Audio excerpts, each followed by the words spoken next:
أعوذ بالله من الشيطان الرجيم بسم الله الرحمن الرحيم اللهم صل على محمد وعلى آل محمد كما صليت على إبراهيم وعلى آل إبراهيم إنك حميد مجيد وبارك على محمد وعلى آل محمد كما باركت على إبراهيم وعلى آل إبراهيم إنك حميد مجيد اللهم ربنا ظلمنا أنفسنا وإن لم تغفر لنا وترحمنا لنكونن من الخاسرين اللهم عاجرنا من النار اللهم عاجرنا من النار اللهم عاجرنا من النار اللهم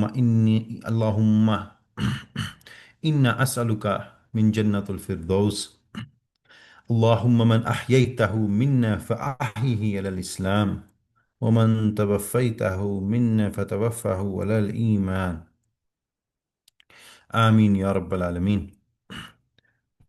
آج کی جو ہمارے پاس آیات ہیں، ان آیات، یہ سورۃ الانفال کا کیونکہ اب آغاز ہے، تو سورۃ الانفال جیسے کہ ہم نے ڈسکس کیا تھا کہ اس کا جو نزول ہے، شان نزول ہے، وہ جنگ بدر کے اوپر ہوا۔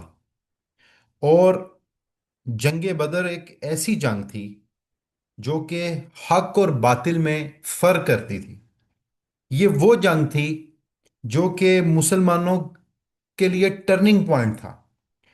اور آپ یہ دیکھیں کہ ابھی یہ کل ہی میں واپس آیا ہوں یہاں سعودیہ، تو آپ یہ دیکھیں کہ ایک چیز جو کہ مطلب آپ جب ہسٹری کو دیکھتے ہیں تو ایک چیز بڑی ہی فخر کی چیز یہ ہے کہ مسلمانوں کے 1500 سالوں میں سے 1500 سالوں میں سے جو آپ غالباً تقریباً آپ دیکھ لیں رسول اللہ صلی اللہ علیہ وسلم کے ٹائم سے لے کے اب تک، اگر میں کہوں کہ 1500 سال، تو 1500 سالوں میں سے 1400 سال ایسے ہیں جس میں مسلمانوں نے غلبہ ہی حاصل کیا ہے۔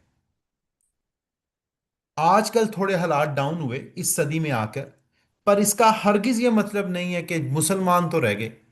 جب آپ تاریخ کو پڑھتے ہیں، انفارچونیٹلی ہمارے مطلب مدرسوں میں، اسکولوں میں، میڈیا پہ ان چیزوں کو کور نہیں کیا جاتا۔ آپ تاریخ کو پڑھ کے دیکھ لیں، ہمیشہ چٹ مسالی اور سپائسی چیزیں بتائی جاتی ہیں، لیکن حقیقت والی چیزیں نہیں بتائی جاتی ہیں۔ آپ یہ دیکھیں کہ رسول اللہ صلی اللہ علیہ وسلم کے بعد جتنی بھی ریاستیں قائم ہوئیں مسلمانوں کی، جتنی بھی ہوئیں، اس میں آپ ایوبیز کو لے لیں، غزنویز کو لے لیں، سلجوکس کو لے لیں، اوٹمن امپائر کو لے لیں جو کہ غالباً 600 سال رہی، برٹش ایرا سے بھی زیادہ بڑی مطلب سلطنت عثمانیہ تھی جو کہ 600 سال رہی۔ کہنے کا مقصد یہ ہے کہ یہ لوگ بڑے ہی بہترین لوگ تھے۔ ہر وقت میں کچھ برائیاں بھی ہوتی ہیں، کچھ اچھائیاں بھی ہوتی ہیں، لیکن ایک خاص ایجنڈے کے تحت یا ایک خاص مقصد کے تحت مسلمانوں کو صرف ڈی مورلائز کرنے کے لیے آپ یہ دیکھیں کہ ہمیشہ بیڈ سائیڈ ہی پیش کی جاتی ہے کہ مسلمان جو دور حاضر کا ہے نا، وہ ڈسکریج ہی رہے، وہ پراؤڈ ہی فیل نہ کرے۔ لیکن آپ جب ان سلطنتس کو دیکھتے ہیں، ان کے آپ بادشاہوں کو دیکھتے ہیں، ان کے آپ سپہ سالاروں کو دیکھتے ہیں، تو آپ کو ان میں ایک جوش اور ایک ایسی چیز نظر آتی ہے کہ انہوں نے دین کو کیسے پھیلایا۔ مطلب بر صغیر میں جو غزنوی تھے انہوں نے پھیلایا۔ اب آپ دیکھیں کہ استنبول تک مطلب سلجوکس لے گئے، پھر آگے سے مطلب ترک لے آئے سارے، تو دین پھیلتا ہی رہا۔ ایسا ہرگز نہیں ہوا کہ دین جون سا ہے آپ کا مطلب کبھی پستی کا شکار ہو۔ اب اس کے پیچھے جو مین وجہ ہے، وہ مین وجہ کیا ہے کہ یہ پستی کا شکار نہیں ہوا؟ کیونکہ مسلمانوں کا جو ایک اصول ہے وہ یہ ہے کہ وہ دور حاضر کے قوانین کی تو عزت کرتے ہیں، لیکن وہ کسی اس قانون کو نہیں مانتے جہاں ان کا دین کمپرومائز ہوتا ہو۔ تو ایک مومن کا، ایک مسلمان کا جو زندگی گزارنے کا طریقہ ہے وہ دین کے اوپر ہے، حکومتوں کے اوپر نہیں ہے۔ یہ ایک ایسا یونیک مسئلہ ہے جس سے پورا مغرب تنگ ہے۔ ویسٹرن ڈیموکریسی وہ اسی چیز کو ایک خطرہ سمجھتی ہے کہ مسلمان ہے، آپ اس کو جتنے مرضی ورک ایتھکس بتا دیں، لیکن جب نماز کا ٹائم ہوگا وہ ان ایتھکس کو کمپرومائز کر جائے گا۔ مطلب وہ ان ایتھکس کو ایتھکس نہیں سمجھے گا، وہ اللہ کے دین کو اوپر رکھے گا۔ اسکولوں کے اندر آپ اپنی بچیوں کا ویسٹ میں سکارف لینا منع کر دیں، یورپ میں کافی ممالک میں یہ چیز ہے، لیکن مسلمان اس چیز پہ بھی کمپرومائز کر جائے گا۔ بے شک ان کا لا ہے، وہ اس کو نہیں مانے گا، وہ دین پہ کمپرومائز نہیں کرے گا۔ یہ ایک ایسی چیز ہے جو کہ ویسٹ کو دکھتی ہے، اور یہ ایک ایسی وجہ ہے کہ جس کی بیس کے اوپر مسلمانوں کو اب ڈی مورلائز کیا جاتا ہے۔ یار وہ سلجوق تھے، وہ تو یہ تھے، اوٹمان تھے، وہ تو بڑے عیاش ہو چکے تھے، غزنوی تھے، انہوں نے تو کیا کیا نہیں کر دیا، ٹیپو سلطان وغیرہ مغل امپائر تھی تو انہوں نے تو پتہ نہیں کیا کیا کر دیا، مطلب فلان تھا تو اس نے اتنا بیڑا گرک کر دیا۔ مطلب ہر سٹیٹ میں برائی بھی ہے، اچھائی بھی ہے، پر اچھا اینگل کوئی نہیں گنے گا۔ کوئی یہ نہیں بتائے گا کہ 30 سال سے چھوٹی عمر کا لڑکا تھا جس نے قسطنطائن کو فتح کیا۔ کوئی یہ نہیں بتائے گا کہ خراسان کے اندر دین کو کیسے غزنویوں نے اور ترکوں نے پھیلایا۔ کوئی یہ نہیں بتائے گا کہ ایک تحریک جو مکہ مدینہ سے چلی وہ رومن اور پرشین امپائر کو ختم کرتی ہوئی مغرب میں جا کے پھیل گئی، پینیٹریٹ کر گئی۔ آج تک مغرب کے اندر جو ایک مسلم سٹیٹ ہے، ترک سٹیٹ ہے، وہ لوگوں کو چپتی ہے وہاں کی، آج تک یہ لوگ نہیں بتاتے ہیں۔ تو یہ مطلب خلاصہ کلام کیا ہے کہ لوگ چیزوں کو ڈی مورلائز کرتے ہیں۔ اب آج کی جو آیات ہیں ہم اس کو پہلے پڑھتے ہیں، یہ 4 آیات، ٹھیک ہے، اور پھر ہم یہ دیکھتے ہیں کہ اللہ ذکر کر رہے ہیں کچھ مومنوں کا یہاں، لیکن ان کا جوش اور ولولہ بہت زیادہ تھا۔ اب کچھ فتنہ پسند لوگ یہ کہہ سکتے ہیں کہ دیکھیں جی یہ صحابہ ہی تھے جو کہتے تھے جنگ پہ نہ جائیں، تھے تو صحابہ ہی، لیکن ایسا نہیں تھا، اصل اینگل کچھ اور تھا۔ تو ڈی مورلائزیشن ایک ایسی چیز ہے جو کہ انسان کو مارتی ہے، اور مجھے آپ کو اس چیز سے بچنا ہے، ٹھیک ہے۔ پہلے ہم ان آیات کو دیکھ لیتے ہیں۔ اعوذ باللہ من الشیطان الرجیم، بسم اللہ الرحمن الرحیم۔ کما اخرجک ربک من بیتک بالحق وان فریقا من المؤمنین لکارہون یجادلونک فی الحق بعدما تبین کأنما يساقون إلى الموت وهم ينظرون وإذ يعدكم الله إحدى الطائفتين أنها لكم وتودون أن غير ذات الشوكة تكون لكم ويريد الله أن يحق الحق بكلماته ويقطع دابر الكافرين ليحق الحق ويبطل الباطل ولو كره المجرمون۔ جیسا کہ آپ کے رب نے آپ کے گھر سے مصلحت کے ساتھ آپ کو روانہ کیا، اور مسلمانوں کی ایک جماعت کو یہ گراں سمجھا، مطلب ایک جماعت اس چیز کو پسند نہیں کرتی تھی کہ اللہ نے اپنے نبی کو روانہ کیا جنگ کے لیے، جنگ بدر کی بات ہو رہی ہے، ٹھیک ہے، وہ اس مصلحت میں بعد اس کے کہ اس کا ظہور ہو گیا تھا آپ سے اس طرح جھگڑ رہے تھے کہ گویا ان کو موت کی طرف ہانک کے لیے جاتا ہے، اور وہ دیکھ رہے ہیں۔ مطلب وہ جو جماعت رسول اللہ صلی اللہ علیہ وسلم سے آرگیو کر رہی تھی جنگ کے اوپر، یا جو جماعت سمجھتی تھی، آپ دیکھیں بدر کی بات ہو رہی ہے، پہلی جنگ، ہاں، وہ کچھ مختص لوگ جو سمجھتے تھے، 313 تو لوگ تھے، یا تھوڑے زیادہ کر لیں آپ شاید جو نہ گئے ہوں، لیکن میرے خیال سے تو یہ 313 کے درمیان ہی بات ہو رہی ہے، واللہ عالم۔ تو وہ سمجھتے تھے کہ یار یہ جنگ نہیں ہونی چاہیے۔ اب اللہ تعالیٰ یہاں کہہ رہے ہیں کہ اس کا ظہور تو ہو گیا، لیکن وہ تو آپ سے ایسے جھگڑ رہے تھے جیسے وہ آپ ان کو موت موت کے طرف مطلب وہ ہانکے جا رہے ہیں۔ اب یاد رکھیں یہ صحابہ 313 اگر آپ کہہ لیں، یہ وہ تھے جو موت سے ڈرتے نہیں تھے، ٹھیک ہے، ایسی کوئی بات نہیں، یہ مومن ہی تھے۔ اور پھر آگے اللہ فرماتے ہیں اور تم لوگ اس وقت کو یاد کرو جب اللہ تم سے ان دو جماعتوں میں سے ایک کا وعدہ کرتے تھے تو تمہارے ہاتھ آ جائے گی، اور تم اس تمنا میں تھے کہ غیر مسلحہ جماعت تمہارے ہاتھ آ جائے، لیکن اللہ کو تو یہ منظور نہیں تھا۔ اللہ کو تو منظور تھا کہ کافروں کی جڑیں کاٹنی، ٹھیک ہے، مطلب حق ثابت کرنا ہے۔ اب دیکھیں یہ جو لوگ تھے نا، جو گراں سمجھ رہے تھے صحابہ بدر کے موقع پہ، وہ چاہتے تھے کہ جو قافلہ تھا نا ابو سفیان کا، جو شام کی طرف روانہ تھا، بس اس کو لوٹ لوٹ لیں، جنگ نہ کریں۔ لیکن اللہ نے کہا نہیں، ان کے ساتھ جنگ کرنی۔ اب یہاں اللہ یہی کہہ رہا ہے نا کہ تم چاہتے تھے کہ دو جماعتیں ہیں، ایک جماعت قافلے والی ہے، ایک جنگ والی، تو کیوں نہ قافلہ لوٹ لیا جائے اور بس، مطلب مال لے لیا جائے اور بس۔ لیکن اللہ کو یہ منظور نہیں تھا۔ اللہ نے کہا نہیں، ہم حق کو آج باطل سے علیحدہ کر دیں گے، تاکہ حق کا حق ہونا اور باطل کا باطل ہونا ثابت کر دیا جائے۔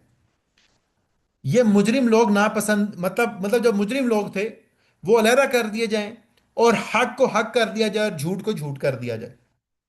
اب آپ یہ دیکھیں کہ اس بدر کا سیاق و سباق کیا ہے، آپ ذرا سمجھیں۔ اب یہ جو اتنی میں نے تمہید باندھی ہے، وہ اس کا کہنے کا مقصد یہ تھا کہ یہ کوئی ایسی کوئی یہ صحابہ کی کوئی وہ ڈی مورلائزیشن یا کوئی ان کو ڈی کریڈٹ نہیں کیا جا رہا۔ اب آپ یہ دیکھیں یہ 313 کون لوگ تھے؟ یہ وہ لوگ تھے، میجورٹی آف دیم، اور باقی مکہ مدنی بھی تھے، انصار بھی تھے۔ یہ وہ لوگ تھے جنہوں نے مکہ میں 13 سال کا ظالم دور گزارا۔ کیسا دور؟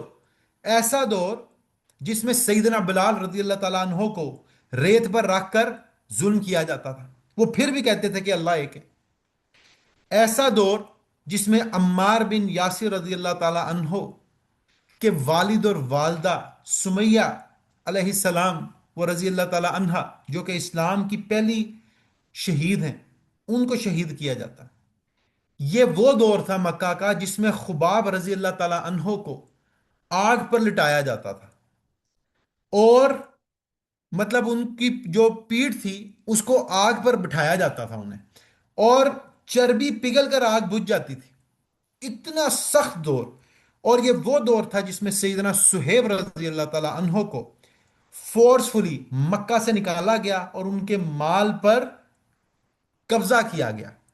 آپ دیکھیں کہ یہ وہ مسلمان ہیں جن کی یہاں ذکر ہو رہا ہے کہ ان میں سے کچھ لوگ کہتے تھے کہ ہم نے جنگ نہیں کرنی، ٹھیک ہے، یہ وہ مسلمان ہیں، مطلب ان کے اسلام پہ کوئی شک نہیں، مطلب ڈفرنس آف اوپینین تھا۔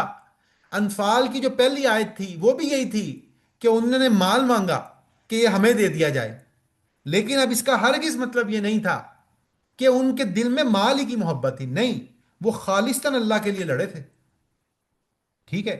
کیونکہ اب آپ دیکھیں کہ یہ جو مسلمانوں نے اتنا سخت دور گزارا، پھر معاشرتی بائیکاٹ کیا گیا 3 سال، شیب ابی طالب، پھر طائف کا واقعہ ہوا جس پہ رسول اللہ صلی اللہ علیہ وسلم کہتے ہیں کہ مطلب یہ تکلیف دہ دن تھا میرے لیے۔ پھر اس کے بعد جب مکہ سے مدینہ آئے تو 3 محاذ کھل گئے، ایک قریش سے جنگ کا ڈر، ٹھیک ہے، دوسرا مدینے کے یہودی، تیسرا مدینے کے منافقین، ٹھیک ہے۔ مطلب اتنے سخت حالات ان مسلمانوں نے جھیلے، یہ جو بدری مسلمان تھے، یہ عام لوگ نہیں تھے، ٹھیک ہے، یہ وہی مسلمان تھے جو صحیح مسلم کی اس حدیث پہ یقین رکھتے تھے کہ رسول اللہ صلی اللہ علیہ وسلم نے فرمایا کہ مومن کا معاملہ بڑا عجیب ہے، اس کا ہر معاملہ ہی بھلائی ہے، خوشی بھی ہو تو بھی بھلائی ہے، نقصان بھی ہو تو بھی خیر ہے، وہ اس پہ بھی صبر کرتا ہے۔ یہ وہ مسلمان تھے. ٹھیک ہے. اب آپ دیکھیں تو ایک شخص پوچھتا ہے کہ یار روٹ کوز پھر کیا ہوئی نا کہ یہ ایسا کیوں مومنوں نے کیا ان مسلمانوں نے.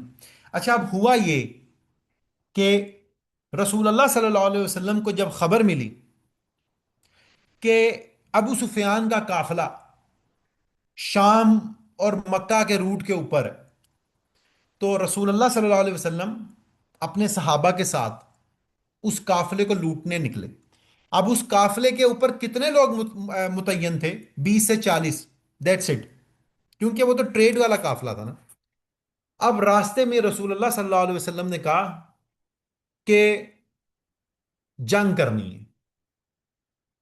اب آپ دیکھیں ابو سفیان کو یہ بات پہنچ چکی تھی کہ میرے قافلے کو لوٹنے مدینہ سے کچھ لوگ نکل پڑے ہیں، اور ابو سفیان نے مکہ میں قریش کو تیار کیا جنگ کے لیے، اور 1,000 لوگوں کا لشکر روانہ کیا اس قافلے کو بچانے کے لیے. اب اللہ نے حکمت ہی بدل دی. اللہ نے کہا راستے میں قافلے کو چھوڑو، 1,000 لشکر کے پیچھے جاؤ.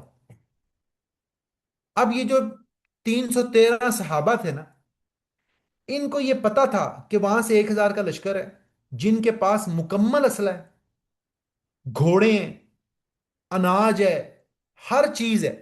جبکہ یہ بیچارے جو 313 تھے، جن میں یہ جو گراں جن کو گزرا، ان میں 2 سے 3 گھوڑے والے تھے، 70 اونٹ تھے، اور باقی سارے پیدل تھے. اب آپ دیکھیں آپ 313 ہو اور آپ کے پاس 313 میں سے بھی 73 سواری ہیں، باقی پیدل ہیں، اور آپ کے سامنے 1,000 گھوڑے والا لشکر ہے. تو جو کیولری ہوتی ہے، گھوڑے والا ہوتا ہے، وہ تو زمین والے کو ویسے ہی رول دیتا ہے. تو ٹیکنیکل بیسس کے اوپر یہ صحابہ کہتے تھے کہ یار رہنے دیتے ہیں، مطلب صرف قافلہ لوٹتے ہیں. وہ موت سے نہیں ڈرتے تھے. وہ کہتے تھے کہ ہمارے پاس نہ سامان ہے نہ ہم تیار ہیں، ہم کیسے لوٹیں گے؟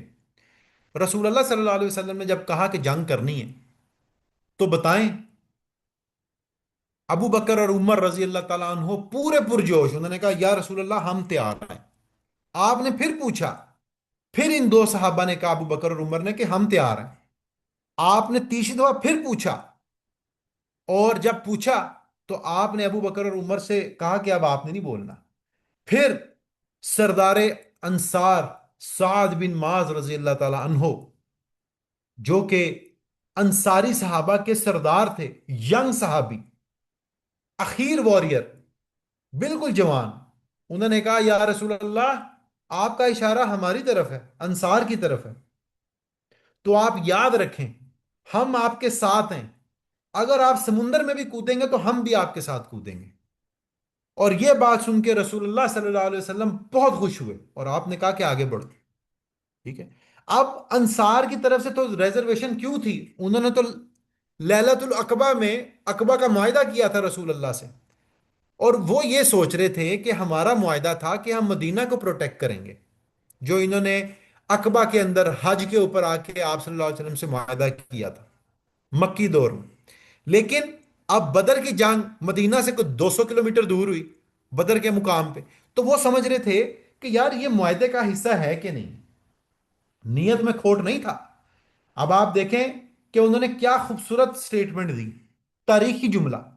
پھر مقداد بن عمرو رضی اللہ تعالیٰ عنہ، ان کے جملے جنہوں نے مسلمانوں کا حوصلہ بلند کیا، وہ کیا تھا؟ انہوں نے کہا یا رسول اللہ صلی اللہ علیہ وسلم، ہم اپنی ہم بنی اسرائیل کی طرح آپ کو یہ نہیں کہیں گے جو انہوں نے موسیٰ کو کہا تھا کہ اے موسیٰ ہم بیت المقدس جا کے کیوں لڑیں، تم اور تمہارا اللہ لڑے، ہم آپ کے ساتھ ہیں یا رسول اللہ. اور اس سے مسلمانوں کے حوصلے اور بلند ہوئے. ابو بکر اور عمر کی کمٹمنٹ دے کے مسلمانوں کے حوصلے اور بلند ہوئے. سعد بن معاذ رضی اللہ تعالیٰ عنہ جیسے سردار انصار کے یہ جملے سن کے سمندر میں کودنے والے مسلمانوں کے حوصلے اور بلند ہوئے. اور پھر نبی کی جو پوری رات دعاؤں سے گزری وہ اگلی آیت میں آئے گا. ٹھیک ہے. وہ یہ ساری وہ چیزیں تھیں جس سے کیا ہوا؟ مسلمانوں کے حوصلے بلند ہوئے. اور جب وہ حوصلے بلند ہوئے تو پھر حق اور باطل میں تفریق ہو گئی۔ تو یہ جو پوری آیات تھی، اس کا خلاصہ یہ ہے کہ ایک مسلمان ہمیشہ پازیٹیو رہتا ہے، اور اگر اگر ایک گروپ ہے مسلمانوں کا، اس میں کچھ لوگ بے شک اختلافی رائے بھی رکھیں، لیکن اگر وہ سچے دل کے ساتھ گروپ کے ساتھ رہتے ہیں تو ان کو بعد میں اس چیز کا تانا مینا نہیں مارا جاتا، ٹھیک ہے؟ ان کا مال غنیمت پہ بھی اتنا ہی حق ہے، ان کا درجہ بھی اتنا ہی ہے، اور ان کے فضائل بھی اتنے ہی ہیں جس نے بھی جہاد کیا۔ اور ہمیشہ مسلمانوں کو پازیٹیو سائڈ دیکھنی چاہیے، نہ کہ کیڑے نکالنے چاہیے ہر وقت۔ تو آپ دیکھیں کہ گھر سے نکلے قافلہ لوٹنے، جنگ کا اعلان ہو گیا اور کرنے جنگ چلے گئے بغیر سامان کے، ریشو دیکھ لیں، 30% ریشو بھی نہیں بنتی ہے، اور اس 30% میں بھی 1,000 گھوڑے اور یہاں 70 سواریاں، دیٹس اٹ۔ مطلب 70 اونٹ تھے، دو تین ہی گھوڑے تھے، اونٹ پہ تھوڑی لڑائی ہوتی ہے، ٹھیک ہے؟ کیولری تھی کوئی نہیں، صرف سارے کیا تھے؟ گراؤنڈ ٹروپس تھے، بیرکس تھے، نتھنگ ایلس۔ اور پھر بھی مقابلہ کیا، اور اللہ پر وہ پختہ یقین تھا جس نے مسلمانوں کو اس دن بھی غلبہ دیا، اور یہی اللہ کے اوپر پختہ یقین تھا جس نے جتنی مسلمان امپائرز گزری ہیں ان کو دنیا میں کامیاب کیا تقریباً 1300 صدیوں تک، اور انشاءاللہ یہ دور واپس بھی آئے گا، ٹھیک ہے؟ اللہ مجھے اور آپ کو دین کی صحیح سمجھ اور اس کے اوپر عمل کرنے کی توفیق دے، اور جو جذبہ ان صحابہ کا اور ان بادشاہوں کا اور ان گزرے ہوئے لوگوں کا تھا، اللہ ہمارے اندر بھی اسی جذبے کو رکھے، اور ہم بھی ہمیشہ دین کو پریورٹی نمبر 1 رکھیں، نہ کہ ایگزسٹنگ رولز کو اس طرح سے جو کنٹراڈکٹ کرتی ہوں یا کنفلکٹ کرتی ہوں۔